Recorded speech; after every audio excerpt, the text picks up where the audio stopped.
কোন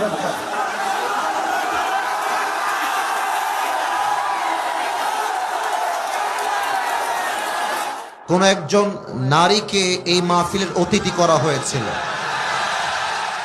it is not appreciated. মুসলমানদের দেশে আমাদের মাহফিলের সভাপতি হবে একজন সুনামধন্য যোগ্য আলেমের সন্তান অথবা যোগ্য আলেম।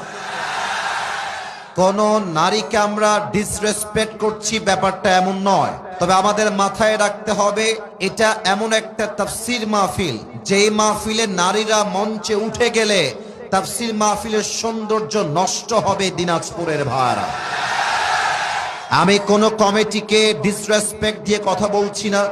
হয়তো একটা মিসআন্ডারস্ট্যান্ডিং হয়ে গেছে, একটা বোঝাবুঝির ভুল হয়ে গেছে, এবং যেই নারী এসেছিলেন তাকেও আমি বলবো, আম্মা জান, আপনাকে এই স্টেজে মানায় না, আপনাকে পর্দার সহিত আপনার ঘরেই আপনাকে সবচেয়ে বেশি মানায় আম্মা জান। যিনি এসেছিলেন তাকেও আল্লাহ নেক হায়াত দান করুক, পড়েন সবাই আমিন।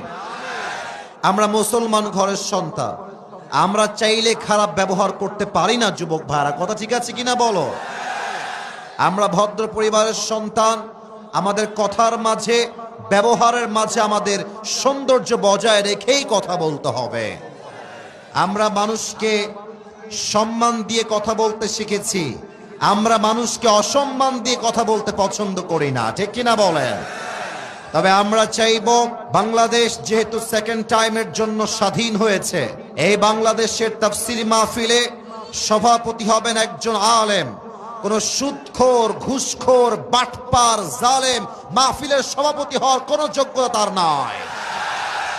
আল্লাহ আমাদের সবাইকে বোঝার তৌফিক দান করুক, পড়েন সবাই আমিন। এবং আমি আজকের এই মাহফিলে যা দেখতে পাচ্ছি, আমার এই ডানে, আমার এই সামনে, আমার এই বামে, আমার মন বলছে আজকের এই মাহফিলে যত অডিয়েন্স এসেছে, আমার যদি ভুল না হয়, আজকের মাহফিলে 90 ভাগেরও বেশি কলিজার টুকরা যুবক ভাই আজকের মাহফিলে এসেছে।